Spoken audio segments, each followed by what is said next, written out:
nepangkeun nami abdi Irfan Zaki Haji ti 10 MIPA 3. Abdi di dieu bade ngadongeng Sasakala Cieuteung Sumedang. Sasakala Cieuteung Sumedang. Zaman baheula di wewengkon Kabupaten Sumedang nu perenahna di daerah Dharmaraja Kiwari. Aya hiji tempat can boga ngaran eta tempat teh. Ngan di tempat eta aya hiji wanoja anu gelisna kawanti-wanti, endahna kabina-bina cek babasan teh mah nya irung kuung-kuungan nya tarang teja menterangan ku lemes-lemesna pakulitan eta wanoja teh cek nu bohong mah matak ti gulutuk kutuk matak ti soleda kisa. Wanoja gelis teh tuning jalma tukang tutulung teu kasaha sakirana perlu mah ku pitulung manehna teu weleh ditulungan sakur jalma nu menta tulung ka manehna mah. Nyimas sarinteng ngaranna teh. Manehna boga kabogoh hiji lalaki anu nganjrekna tepati jauh ti lembur eta wanoja. Ayeuna mah ngaran lembur kabogohna teh katelahna Cipaok. Kabogohna oge sarua watekna jeung Nyimas sarua tukang tutulung ka batur. Atuh kabeh warga eta lembur pada muji ka Nyimas. Keur mah manehna bager, kabogohna oge bager deui. Dasar jalma henteu kabeh resep aya nu hayang ngamanfaatkeun kagelisan Nyimas teh. Kawas hiji jajaka batur salemburna. Manehna teh bogoh ka Nyimas ngan ku Nyimas ditolak, da puguh Nyimas geus boga kikindeuan.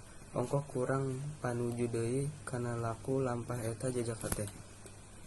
Eta jajakan nu bogoh ka Nyimas no gencang neangan kasempatan keur ngakalakeun Nyimas. Panasaran mun teu laksana ka Nyimas teh.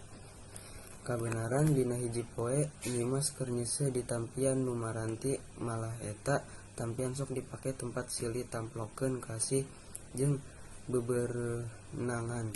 Geus kitu wae titis tulisna poe atamah di tampian teh bet eueuh jalma saurang-urang acan.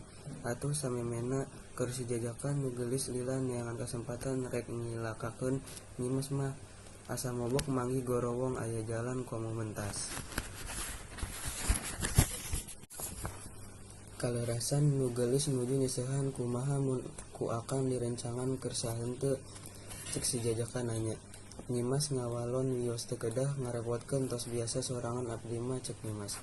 Si jajakan ngomong deui, bari aya seuri-seuri maksanya wios atuh ari teu kersa direncangan mah.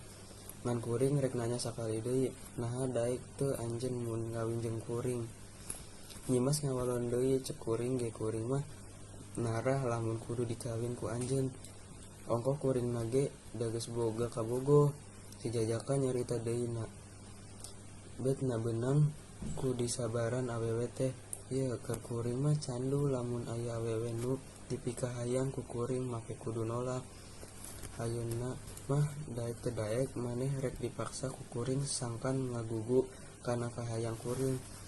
Kitu cek si jajaka bari kerek nyepeng leungeun Nyimas bari terus ditangkep setengah digusur dibawa ke tempat anu sepi. Satuluyna Nyimas digadabah kahormatanna. Sakitu Nyimas gogorowokan menta tulung oge teu ditolih.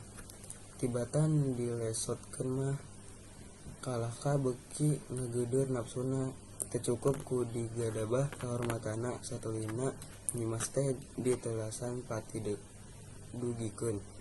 Bubur karahayuan layohna nu baloboran getih teh diantepkeun wae teu dipalire, manehna mah leos indit duka ka mana.